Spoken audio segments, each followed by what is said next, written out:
Hi hello ಎಲ್ರಿಗೂ ನಮಸ್ಕಾರ. Welcome back to my channel. ಎಲ್ಲರೂ ಹೇಗಿದ್ದೀರಾ? ಎಲ್ಲರೂ ಚೆನ್ನಾಗಿದ್ದೀರಾ ಅಂದ್ಕೊಂಡಿದ್ದೀನಿ. ಹಾಗೆ ನಾನು ಕೂಡ ಚೆನ್ನಾಗಿದ್ದೀನಿ.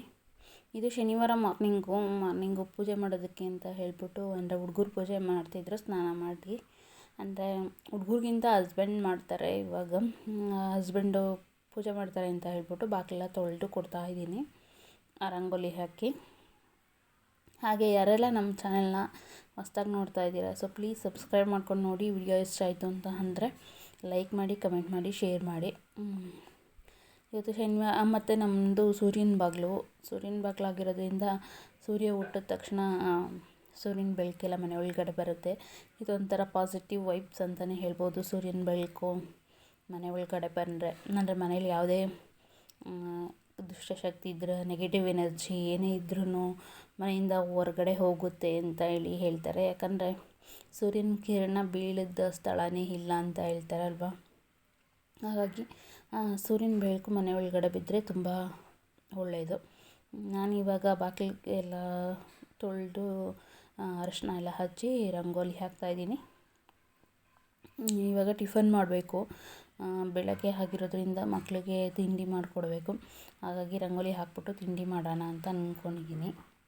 ಹಾಗೆ ನಿಮ್ಮ ಹತ್ರ ಇನ್ನೊಂದು ವಿಷಯನ ಶೇರ್ ಮಾಡ್ಕೋಬೇಕು. ಏನಪ್ಪ ಅದಂದರೆ, ಈ ಚಾನಲಲ್ಲಿ ನನಗೆ ವ್ಯೂಸ್ ಆಗ್ತಾಯಿಲ್ಲ. ಹಾಗಾಗಿ ಹೊಸ ಒಂದು ಚಾನಲ್ನ ಮಾಡೋಣ ಅಂತ ಅಂದ್ಕೊಂಡಿದ್ದೀನಿ. ಹಾಗೆ ಚಾನಲಲ್ಲಿ ಏನು ಮಾಡ್ತೀನಿ, ಹೊಸದು ಚಾನಲು, ಹಾಗೆ ಚಾನಲ್ ನೇಮ್ ಏನು ಅಂತ ಹೇಳ್ಬಿಟ್ಟು ನೆಕ್ಸ್ಟ್ ವಿಡಿಯೋದಲ್ಲಿ ಅನೌನ್ಸ್ ಮಾಡ್ತೀನಿ. ಹಾಗಾಗಿ ಆ ಚಾನಲ್ಗೆ ಎಲ್ಲರೂ ಸಬ್ಸ್ಕ್ರೈಬ್ ಆಗಿ ಸಪೋರ್ಟ್ ಮಾಡಿ. ಸಿಂಪಲ್ಲಾಗಿ ಈ ರೀತಿ ಹಾಕಿದ್ದೀನಿ ರಂಗೋಲಿನ. ಯಾಕಂತಂದರೆ ಇಲ್ಲಿ ಮಧ್ಯದಲ್ಲಿ ಅದು ಪೇಂಟಿದ್ದು ಬರುತ್ತಲ್ಲ, ಒಂಥರ ಪೋಸ್ಟರ್ ಹಾಕಿರ್ತಾರಲ್ಲ, ಸೊ ಅದನ್ನು ಹಾಕಿದ್ದಾರೆ. ನಾವು ಮುಂಚೆನೇ ಮನೆಗೆ ಬರೋದಕ್ಕೆ ಮುಂಚೆನೇ. ಹಾಗಾಗಿ ನೋಡ್ತಾ ಇರ್ಬೋದು, ನಮ್ಮ ಮನೆ ಅಡುಗೆ ಮನೆಗೂ ಸೂರ್ಯನ ಬೆಳಕು ಬೀಳುತ್ತೆ, ಹಾಗೆ ಹಾಲ್ಗೂ ಬೀಳುತ್ತೆ. ಇದು ಸಂಜೆ, ಶನಿವಾರ ಸಂಜೆ ನಾನು ಕೆಲಸದಿಂದ ಬಂದೆ. ಬರೋಷ್ಟರಲ್ಲಿ ನನ್ನ ಚಿಕ್ಕ ಮಗಳು ಪಾತ್ರೆ ತೊಳಿತಾ ಇದ್ಲು. ಹಾಗಾಗಿ ಹಂಗೆ ಒಂದು ಕ್ಲಿಪ್ ತೊಗೊಂಡೆ. ಅಂದರೆ ಮಕ್ಕಳಿಗೆ ಈಗಲಿಂದನೇ ಸ್ವಲ್ಪ ಸ್ವಲ್ಪ ಕೆಲಸಗಳನ್ನ ಕಲಿಸ್ಬೇಕು. ಇಲ್ಲ ಅಂತಂದರೆ ಮಕ್ಕಳು ಹಂಗೆ ಹುಂಡಾಡಿ ಗುಂಡನ ಥರ ಬೆಳ್ಕೊಂಬಿಟ್ಟು ಆಮೇಲೆ ಏನು ಕೆಲಸ ಗೊತ್ತಿಲ್ಲ ಅನ್ನೋ ಥರ ಇದ್ಬಿಡ್ತಾರೆ. ಹಾಗೆ ನಾನು ಚಪಾತಿ ಹಿಟ್ಟು ಕಲಿಸ್ತಾಯಿದ್ದೆ. ಚಪಾತಿ ಮಾಡೋಣ, ಚಪಾತಿ ಮತ್ತು ಪಲ್ಯ ಮಾಡೋಣ ಅಂತ ಹೇಳ್ಬಿಟ್ಟು. ಶನಿವಾರ ಸಂಜೆ ವಿಡಿಯೋ ಇದು. ಚಪಾತಿ ಮತ್ತು ಪಲ್ಯ ಮಾಡಿದ್ರೆ ನಾನು ಬೆಳಗ್ಗೆ ಸಂಡೇ ಏನಾದರೂ ಮಾಡಿಕೊಂಡ್ರೆ ಆಯಿತು ಅಂತ ಹೇಳ್ಬಿಟ್ಟು. ಅಂದರೆ ಡೈಲಿ ಅನ್ನ ತಿನ್ನೋದಕ್ಕಿಂತ ಒಂದು ದಿವಸ ಚಪಾತಿ, ಒಂದು ದಿವಸ ಮುದ್ದೆ, ಈ ರೀತಿ ತಿನ್ನೋಣ ಅಂತ ಹೇಳಿ. ಹಾಗೆ ನಾನು ಕಂಟಿನ್ಯೂಸ್ ಆಗಿ ವಿಡಿಯೋಸ್ ಹಾಕ್ತಾ ಇರಲಿಲ್ಲ ಈ ಚಾನಲಲ್ಲಿ. 1000 ಸಬ್ಸ್ಕ್ರೈಬರ್ಸ್ ಏನೋ ಆಗಿದ್ದಾರೆ, ಬಟ್ ವಾಚ್ ಅವರ್ಸ್ ಆಗ್ತಾಯಿಲ್ಲ, ವಾಚ್ ಅವರ್ಸ್ ಕಂಪ್ಲೀಟ್ ಆಗ್ತಾಯಿಲ್ಲ. ಹಾಗಾಗಿ ವಾಚ್ ಅವರ್ಸ್ ಮತ್ತು ಈ ಚಾನಲ್ ಮಾಡಿ ಈಗ ಮೇ ಬಂದರೆ 2 ಇಯರ್ಸ್ ಆಗೋಗಿ ಬಂತು. ಸೊ 2 ಇಯರ್ಸ್ ಆದರೂ ನಾನು ವಾಚ್ ಅವರ್ಸ್ ಕಂಪ್ಲೀಟ್ ಮಾಡಿಲ್ಲ. ಹಾಗಾಗಿ ನೋಡೋಣ, ಹೊಸ ಚಾನಲ್ ಮಾಡೋಣ ಅಂತ ಅಂದ್ಕೊಂಡಿದ್ದೀನಿ. ಸೊ ಹಾಗಾಗಿ ಆ ಚಾನಲ್ಗೆ ಸಪೋರ್ಟ್ ಮಾಡಿ. ನಾನು ಹಿಟ್ಟೆಲ್ಲ ಕಲಸಾಯಿತು. ಇವಾಗ ಕೊನೆಯಲ್ಲಿ ಸ್ವಲ್ಪ ಆಯಿಲ್ ಹಾಕಿ ಚೆನ್ನಾಗಿ ಕಲಿಸ್ತಾ ಇದ್ದೀನಿ. ಹಾಗೆ ನಾವು ಯೂಸ್ ಮಾಡೋದು ಗೋಧಿ ತಂದು ನಾನು ಒಣಗಿಸಿ ಹಸಿಟ್ಟನ್ನ ಮಾಡಿಸ್ಕೊತೀನಿ, ಅಂದರೆ ಹಿಟ್ಟನ್ನ ಮಾಡಿಸ್ಕೊತೀನಿ. ಹಾಗೆ ಇದು ಸಂಡೇ ಮಾರ್ನಿಂಗು ರೆಡಿಯಾಗಿದ್ದೀನಿ. ಎಲ್ಲಿಗಪ್ಪ ಅಂತಂದರೆ ಚಿಕ್ಕಪೇಟೆಗೆ ಹೋಗೋಣ ಅಂತ ಹೇಳ್ಬಿಟ್ಟು. ಏನಕ್ಕೆ ಅಂತಂದರೆ ಸ್ವಲ್ಪ ಕ್ರೀಮ್ ತೊಗೊಳೋದಿತ್ತು. ಅಂತಂದರೆ ನನಗೆ ಅಂತ ಅಲ್ಲ, ಮಕ್ಕಳಿಗೆ ಫೌಂಡೇಶನ್ ಕ್ರೀಮ್ ಇರಲಿಲ್ಲ. ಹಾಗಾಗಿ ಅಲ್ಲಿ ಚಿಕ್ಕಪೇಟೆಯಲ್ಲಿ ಕುಮಾರ್ ಸ್ಟೋರ್ಸ್ ಅಂತ ಇದೆ. ನೀವು ಮ್ಯಾಪ್ ಹಾಕ್ಕೊಂಡು ಕೂಡ ಹೋಗ್ಬೋದು. ಆದರೆ ಸಂಡೇ ಟೈಮ್ ಮಾತ್ರ ಹೋಗಬೇಡಿ. ಸಂಡೇ ಟೈಮ್ ಸಿಕ್ಕಾಪಟ್ಟೆ ರಶ್ ಇರುತ್ತೆ, ಕಾಲಿಕ್ಕೋದಕ್ಕೂ ಜಾಗ ಇರಲ್ಲ. ಹಾಗಾಗಿ ನಾನು ಮತ್ತು ನಮ್ಮ ಫ್ರೆಂಡು ವಿಜಿ ಅಂತ ಹೇಳ್ಬಿಟ್ಟು ನಮ್ಮ ಮನೆ ಹತ್ತಿರ ಇರೋರೆ, ಅವರು ಹೋಗ್ತಾಯಿದ್ವಿ. ಇಲ್ಲಿ ಬಸ್ಸಲ್ಲಿ ಹೋಗ್ತಾಯಿದ್ದೆ. ಅಂದರೆ ಬಸ್ಸಲ್ಲಿ ಹೋಗ್ಬಿಟ್ಟು ಆಮೇಲೆ ಮೆಟ್ರೋದಲ್ಲಿ ಹೋದ್ವಿ. ಯಾಕಂತಂದರೆ ಫುಲ್ ಬಸ್ಸಲ್ಲೇ ಹೋಗ್ಬೇಕಂದ್ರೆ ಚಿಕ್ಕಪೇಟೆಗೆ ಬಸ್ ಇಲ್ಲ, ಮೆಜೆಸ್ಟಿಕ್ ಇಳಿದ್ಬಿಟ್ಟು ಹೋಗಬೇಕು. ಹಾಗಾಗಿ ಇಲ್ಲೇ ಮೆಟ್ರೋದಲ್ಲಿ ಹೋಗ್ಬಿಡೋಣ, ಮೆಟ್ರೋದಲ್ಲಿ ಹೋದರೆ ಸೀದಾ ಚಿಕ್ಕಪೇಟೆಗೆ ಹೋಗ್ಬೋದು ಅಂತ ಹೇಳ್ಬಿಟ್ಟು ಇಲ್ಲಿ ಮೆಟ್ರೋ ಸ್ಟೇಷನ್ಗೆ ಬಂದ್ವಿ. ಮೆಟ್ರೋ ಸ್ಟೇಷನಿಂದ ಸೀದಾ ಚಿಕ್ಕಪೇಟೆಗೆ ಹೋದರೆ ಅಲ್ಲೇ ಚಿಕ್ಕಪೇಟೆಯಲ್ಲೇ ಇದು, ಅಂದರೆ ನಾವೆಲ್ಲಿ ಶಾಪಿಂಗ್ ಮಾಡ್ಬೋದು, ಅಲ್ಲೇ ಟ್ರೈನ್ದು ಸ್ಟಾಪ್ ಇದೆ. ಸೊ ಹಾಗಾಗಿ ಹೋಗಿ ಅವ್ರಿಗೂ ಸ್ವಲ್ಪ ಕ್ರೀಮ್ ತರಬೇಕಿತ್ತು. ಹಾಗೆ ನಾನು ಕ್ರೀಮು ತೊಗೊಂಡು ಬಂದೆ. ಹಾಗೆ ರಶ್ಶು ಅಂದರೆ ರಶ್ಶು, ಕಾಲು ಇಕ್ಕೋದಕ್ಕೆ ಜಾಗ ಇರೋಲ್ಲ. ಮೆಟ್ರೋ ಸ್ಟೇಷನಲ್ಲೂ ಅಷ್ಟೇ ಹಾಗೆ ಚಿಕ್ಕಪೇಟೆಯಲ್ಲೂ ಅಷ್ಟೇ. ನನಗಂತೂ ನೋಡ್ಬಿಟ್ಟು ಸಿಕ್ಕಾಬಿಟ್ಟೆ ಯಪ್ಪ ಹೆಂಗೆ ಹೋಗೋದು ಅಂತ ಅನ್ನಿಸ್ಬಿಡ್ತು. ಬಿಸಿಲು ಬೇರೆ, ಕಾಲಿಕ್ಕಾಗ ಜಾಗ ಇಲ್ಲ.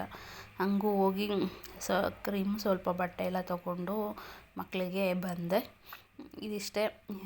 ಇದಾಗಿತ್ತು ಇವತ್ತಿನ ವಿಡಿಯೋ. ಹಾಗೆ ಇನ್ನೊಂದು ಏನಪ್ಪ ಅಂತಂದರೆ, ಈ ಥರ ಜಾಗದಲ್ಲೇ ಗಾಡಿಗಳೂ ಓಡಾಡ್ತಾ ಇರ್ತವೆ ಚಿಕ್ಕಪೇಟೆಯಲ್ಲಿ. ಯಪ್ಪ ಅನ್ನಿಸ್ಬಿಡುತ್ತೆ. ಆಮೇಲೆ ನಾವು ಅಲ್ಲೇ ಒಂದು ಕಬ್ಬನ್ನು ಹಾಲು ಕುಡ್ಕೊಂಡು ಸ್ವಲ್ಪ ಶಾಪಿಂಗ್ ಮಾಡ್ಕೊಂಡು ಬಂದ್ವಿ. ಜಾಸ್ತಿ ಏನೂ ತೊಗೊಂಬರಲಿಲ್ಲ ನಾನು. ಅಂದರೆ ಎಲ್ಲರೂ ಏನಕ್ಕಾದ್ರೂ ಹೋಗಬೇಕು ಅಂತಂದರೆ ಫೌಂಡೇಶನ್ ಕ್ರೀಮ್ ಇರಲಿಲ್ಲ. ಹಾಗಾಗಿ ಫೌಂಡೇಶನ್ ಕ್ರೀಮ್, ಕಾಜಲ್ ಅಂತ ಹೇಳ್ಬಿಟ್ಟು ಅವೆಲ್ಲ ಇಲ್ಲೂ ಸಿಗ್ತವೆ. ಬಟ್ ಒಳ್ಳೆ ಕಂಪ್ನಿದು ಬೇಕು ಅಂತಂದರೆ ಆಪ್ಷನ್ಸ್ ಎಲ್ಲ ಅಲ್ಲಿ ಕಡಿಮೆ ಮತ್ತು ಡಿಸ್ಕೌಂಟ್ ಎಲ್ಲ ಇರುತ್ತೆ ಅಂತ ಹೇಳ್ಬಿಟ್ಟು ಅಲ್ಲಿಗೆ ಹೋಗಿದ್ವಿ ನಾವು. 10% ಡಿಸ್ಕೌಂಟ್ ಕೊಡ್ತಾರೆ. ಹಾಗೆ ಇದು ಭಾನುವಾರ ಸಂಜೆ. ಇವತ್ತು ಚಿಕನ್ ಏನೂ ಮಾಡಲಿಲ್ಲ. ನಾವು ಬರೋಷ್ಟರಲ್ಲಿ 2 ಗಂಟೆ 3 ಗಂಟೆ ಆಗೋಗಿತ್ತು. ಹಾಗಾಗಿ ಚಿಕನ್ ಏನೂ ಮಾಡಲಿಲ್ಲ. ಈಗ ನೈಟಿಗೆ ಎಗ್ ರೈಸ್ ಮಾಡ್ತಾಯಿದ್ದೀನಿ. ಕರೆಂಟ್ ಬೇರೆ ಇಲ್ಲ, ಫುಲ್ ಕರೆಂಟ್ ಹೋಗಿದೆ. 1-2 ಅವರ್ ಕರೆಂಟೇ ಇರಲಿಲ್ಲ. ನಾವು ಬರುತ್ತೆ ಅಂತ ವೆಯ್ಟ್ ಮಾಡಿದೆ, ಬರಲಿಲ್ಲ. ಹಾಗೆ ಇವಾಗ ಎಗ್ ರೈಸ್ ಮಾಡೋಣ ಅಂತ ಹೇಳ್ಬಿಟ್ಟು ಮೊಟ್ಟೆ ತರಿಸಿದ್ದೆ. ಕತ್ಲೆ ಆಗಿದೆ, ಅದರಲ್ಲೇ ಕೂಡ ಎಗ್ ರೈಸ್ ಮಾಡ್ತಾಯಿದ್ದೀನಿ. ನನ್ನ ಮಗಳು ಕತ್ಲೆ ಒಳಗೂ ನಮ್ಮಮ್ಮ ಎಷ್ಟು ಬೆಳ್ಳಗೆ ಕಾಣಿಸ್ತವ್ರೆ ಅಂತ ಹೇಳ್ತಾಯಿದ್ಲು. ಯಾಕಂದರೆ ನಾನು ವಿಡಿಯೋ ಮಾಡುವಾಗ ಯಾವುದೇ ಥರ ಫಿಲ್ಟ್ರ್ ಹಾಕಲ್ಲ. ಹಾಗಾಗಿ ಹೇಳ್ತಾಯಿದ್ಲು. ಅಂದರೆ ಈ ವೈಟಿಗಿರೋಗೆ ಪಿಗ್ಮೆಂಟೇಷನ್ ಬಂದರೆ ಮುಖ ಎಲ್ಲ ಫುಲ್ ಅಸಹ್ಯವಾಗಿ ಕಾಣಿಸುತ್ತೆ. ನೋಡ್ತಾ ಇರ್ಬೋದು, ನನ್ನ ಮುಖದಲ್ಲಿ ಪಿಗ್ಮೆಂಟೇಷನ್ ಕೂಡ ಇದೆ.